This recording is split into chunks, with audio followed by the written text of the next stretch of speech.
September 21, 1860. Philosopher Arthur Schopenhauer is found dead in his Frankfurt home. Aged 72, he had lived in unusually good health all his life until his final year, at which point he slowly but surely started to feel the coming of his imminent demise. He told a friend he did not fear death, he even welcomed it, and he expressed no concern whatsoever over the state of his body.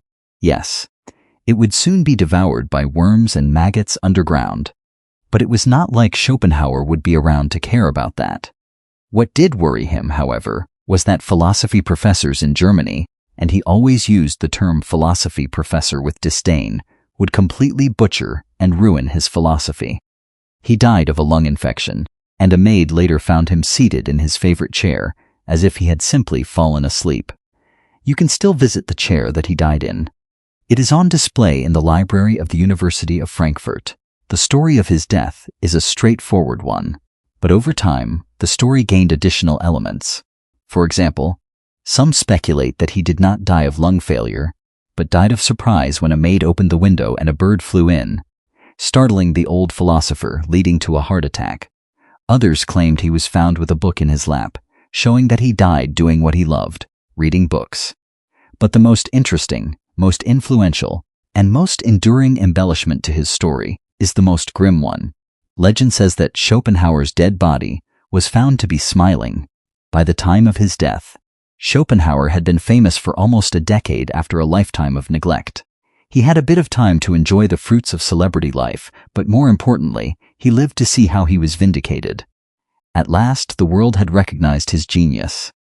Nicknamed the Frankfurt Sage, in part because he was the first Western philosopher to take seriously the philosophies of the East, he was seen as some kind of Buddha, and by certain fanatics, even as some kind of Messiah, someone who would show us the way out of suffering on this earth, chiefly through art. It is in the artistic world that Schopenhauer found his most fanatical devotees, who absorbed his philosophy with gusto, made it their own, and sought to reflect his metaphysics and aesthetics into their own art.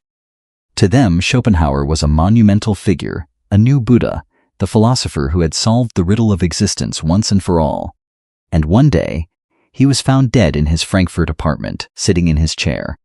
Surely, a great man like Schopenhauer deserved a nobler end, a death more fitting for a philosopher of his stature.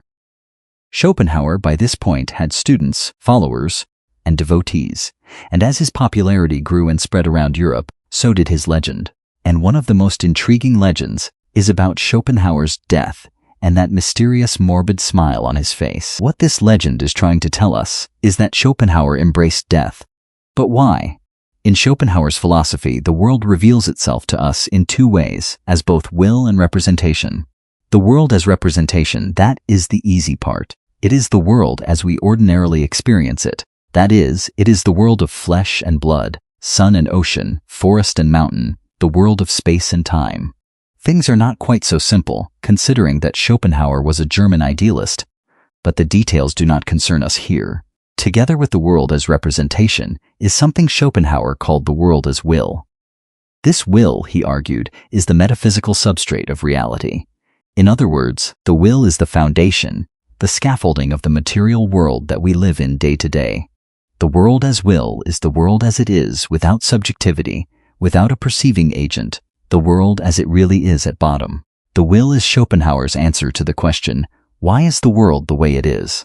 Where do the sun, the moon, the flowers and the mountains come from? Where do we come from? They are all instantiations of the will, this primordial driving force, this vitalist energy that lies at the bottom of everything, like a behind-the-scenes set from a movie. And even though we may take pleasure in watching the world, with its beautiful nature, stunning oceans and sunsets, to be the world, to dive into the world as will, that is quite another matter. The will is a blind, irrational, relentless striving, a continuous outpouring of energy that has no end goal and no point of fulfillment. It is an eternal, ever-flowing force that shapes our reality. And for all the beauty and splendor of nature, Schopenhauer saw this monstrous will reflected everywhere. Plants fight for sunlight, animals eat each other. Schopenhauer quipped that every animal you see is the living graveyard of 100 other creatures. A gazelle loses its leg in the savannah and is left to die in extreme agony. The mole spends his entire life blindly digging underground, for no apparent purpose other than to merely exist. And we do not need to look far to see how much cruelty and suffering can fill the life of man. What is the point of it all? Schopenhauer asks. Well, there is no point. This material world of ours is merely the mirror image of the will we just talked about, just as endless, meaningless, and cruel. The only difference is, we are here to bear witness to it all. We are equipped with senses, brain stems, and pain receptors as if the universe is playing a cruel joke on us. No, says Schopenhauer, the ancient Greek wisdom of Silenus is correct. In Greek mythology, Silenus was the companion and mentor of the wine god Dionysus. According to legend, he was captured one day by King Midas. Eager to learn from the wisdom of a god, Midas asked Silenus, "What is the best thing in life?" After a long silence and further goading from the king, Silenus answered, "It is better if you do not know. But since you insist, the best thing is not to be born at all, and the second best thing is to die early." Schopenhauer approvingly quotes this piece of ancient Greek wisdom and lavishes metaphors on us about the evils of life. It is a business that does not cover its costs. A lightning flash between two eternities. An eternal pendulum swinging between suffering and boredom. He never tires of pointing out the myriad sufferings that nature offers its creatures, mankind not least of all. Just imagine the highest pleasure a human being can experience. Let us say it is the birth of your child. Now imagine the greatest possible tragedy that can befall a human, let us say the death of your child. The intensity of the pleasure of the birth is nothing compared to the depths of despair following the death. Life is simply not a good deal. You have much more to lose than you stand to gain. Is it any wonder, Schopenhauer asks rhetorically, that Christianity had to invent a heaven? A place beyond death where the bad deal of life gets flipped on its head, an eternal paradise afforded to those who withstood the sufferings of life with grace and faith. So, is that maybe why Schopenhauer embraced death, for a heavenly reward awaiting him? No, Schopenhauer was an atheist. He embraced death for two reasons. 1. Death is a better deal than life. It is the end of suffering. But the second reason has to do with his philosophy and how it ties into Buddhism. You see, if the world at bottom consists of this thing called will, and space and time are not part of the world as will, but of the world as representation, then it follows that this will is a spaceless, timeless thing. More to the point, it follows that multiplicity, separation, and multitude are aspects of the world as representation, because they can only exist by virtue of there being space and time, but the will is spaceless and timeless. It follows then that the will is a unity, not a multiplicity. In simpler terms, the will is one. Fundamentally, that means the world is one. The multiplicity we see in the world, one ant crawling next to the other, one flower blooming aside another, these are illusions brought upon us by the perception of the senses. They are a very persistent illusion, but an illusion nonetheless, and the same goes for you and me, and my body in general. I feel as if my body is a separate object among a world of objects. I exist in a certain space and at a certain time. I am here, not there. My chair is below me and the sky is above me. But just like the blooming flowers, this separation is an illusion, and that illusion is shattered in death. Whenever we discuss Schopenhauer's will, we have to do so in poetic and metaphorical terms, because most of our human language is predicated on metaphors of time and space.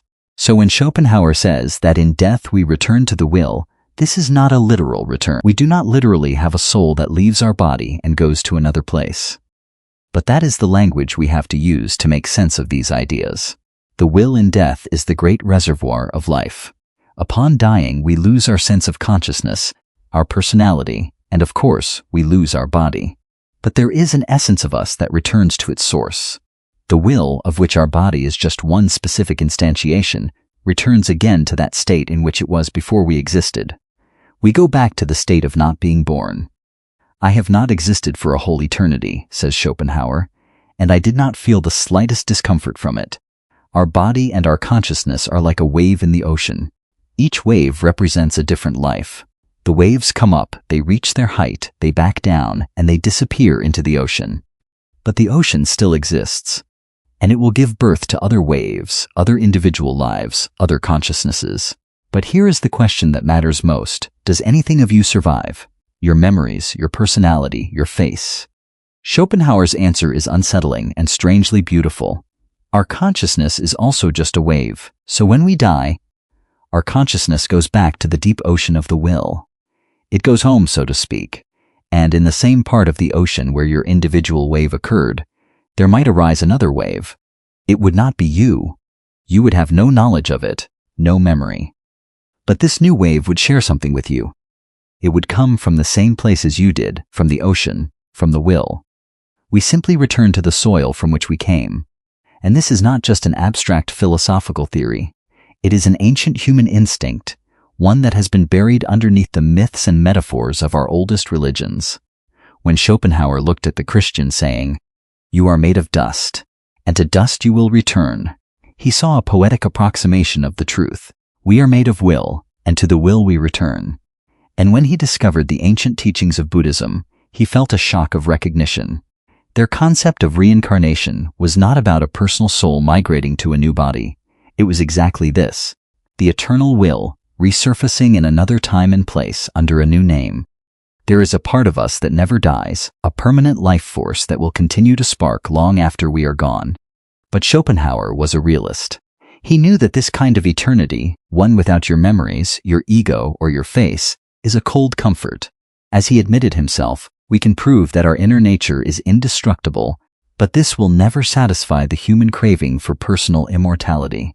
It is a different kind of survival, and to truly accept it, we must stop looking at ourselves and look at the world around us. Moreover, Schopenhauer invites us to take a broader view of the world and of nature, and to recognize our place in the whole as a temporary flickering of an ancient, eternal force that has always existed and will always exist, and to recognize that our experience in life can only exist because we participate in this eternal whole, this animating force that permeates all nature and in which we thankfully share.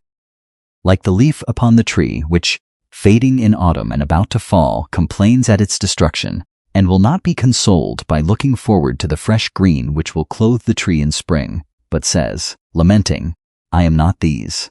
These are quite different leaves. Oh, foolish leaf, whither wilt thou, and whence should others come? Where is the nothing whose abyss thou fearest? Know thine own nature, and that which is so filled with thirst for existence. Recognize it in the inner, mysterious, germinating force of the tree, which, constantly one and the same in all generations of leaves, remains untouched by all arising and passing away." To summarize, death is not to be feared, first because life kind of sucks anyway, but more importantly, there is a certain sense in which we never truly die. Some aspect of our being is eternal. This, then, is why Schopenhauer ultimately embraced death. He died at 72 years old, and often talked about death with a friend, who noted in his private journal that Schopenhauer took on the prospect of death with grace and decorum. He did not care what would happen to his body, although he was very paranoid of being buried alive. For that reason, he insisted that his corpse should not be buried until it started to smell, to ensure that he would really be dead before the coffin went down. But the state of being dead itself, as we saw, was no obstacle for Schopenhauer. Typical for the man, his main concern was not the fact that worms and maggots would soon consume his body, but that the philosophy professors of his day would butcher his philosophy and tarnish his legacy. In any case, when Schopenhauer finally did die, his wishes were respected, and his body was kept around for longer than customary. And here is where legend breaks through real history, and stories get invented. You see, the image of a dead corpse just sitting there in its chair was a very appealing image to the followers of Schopenhauer, mostly artists of the Romantic school who had a fascination with death, decay, and the supernatural. After all, this is the time when Gothic horror stories get invented, such as Byron's vampire story, Mary Shelley's Frankenstein, and Bram Stoker's Dracula, and so, under the influence of these artists, a legend started to arise to give the old man Schopenhauer a more worthy, a more interesting send-off from this world. They took his views on death and his pessimistic outlook on life and condensed it into a single poetic image, a smiling corpse. So, legend has it that Schopenhauer was not merely found dead on his sofa, but that he was also found smiling. At last, the lifelong pessimist, Schopenhauer the misanthrope, the Frankfurt sage, had found a reason to smile. In the following decades, Schopenhauer's influence would grow and grow until he was possibly the most influential and widely read philosopher in Europe. He exerted a particular influence on late 19th century France, where the flower of Romanticism wilted into a literary school called decadence, an art movement that embraced death and decay and sought beauty in the ugly and the rotten. This, in turn, would spark a counter-movement called realism, a reaction against the supernatural influences and high-flown language of the decadence. One of the most famous writers of the realist movement is a French author named Guy de Maupassant.